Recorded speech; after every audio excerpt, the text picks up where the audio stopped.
When you first start Outlook 2000, you'll get the Welcome to Microsoft Outlook dialog. And here you can see down at the bottom is a little paperclip-like animated figure. If we'd like to go ahead and play with the assistant a little bit, we can see he's down here in the lower right-hand corner. We can simply right-click our mouse while we're hovering over him, and we can select to hide him if we don't want him to be in the way. We could also go ahead and choose from options. We could choose the assistant, or we could choose to animate him. I'm going to go ahead and click on options for a moment, and here are the different options we have for the Microsoft Office 2000 Assistant.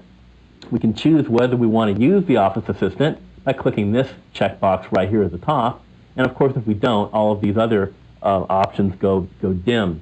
If we do turn on the Assistant, we can choose to respond to the F1 key, help with wizards, display alerts, and many other items as well.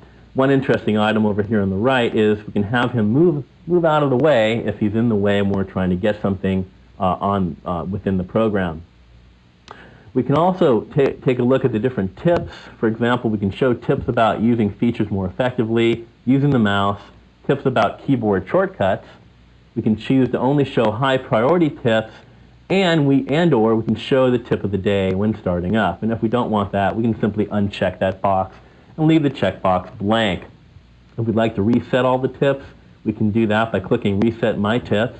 And if we'd like to look at the Office Assistant gallery, come up to the upper left-hand corner of this Office Assistant Properties window, and here we can go ahead and scroll through the various assistants that Microsoft has packaged with Office 2000. I'm going to go ahead and leave the assistant back at the default, and I'll go ahead and click OK.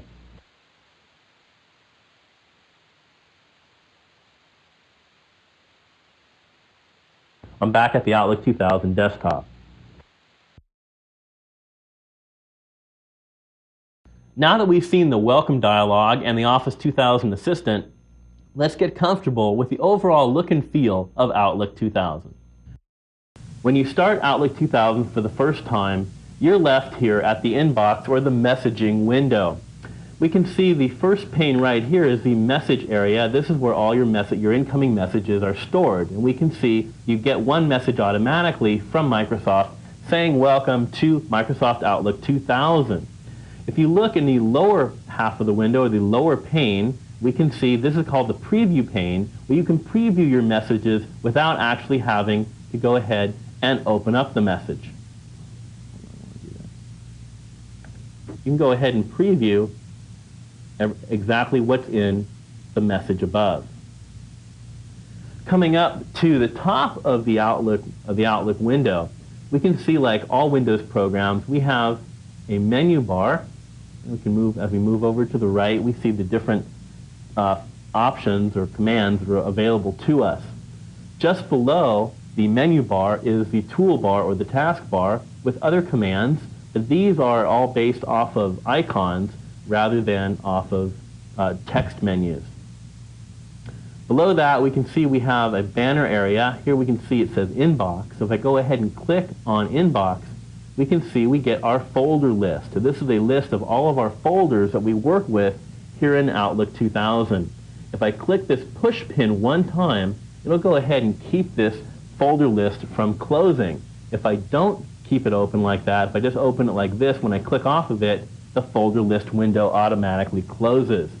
Now, if I want to open up the folder list in a different way, I can come up to the View menu, click View, and I can simply select Folder List, and that also will open up the folder list for me until I click on the X to close it down. We can see our different folders. For example, we see at the top we have Outlook Today. This is my mailbox based on having Microsoft Exchange Server storing my messages. And below that, I have a calendar called Brendan Balter's Calendar. I have my calendar. I have contacts, deleted items, drafts, of course my inbox. I have the Outlook Journal, notes, Outbox, which is storage for messages before they get sent, for example, internet email before I connect, items that I've gone ahead and sent, different messages, as well as tasks, and public folders, which are available only if you're connected to a Microsoft Exchange server on your network. I'm going to go ahead and close down the folder list for now. You can see this is where Outlook stores all of your different information in these different folders, and as you'll see later on, you can create your own folders as well. I'm going to click on the X to close down the folder list.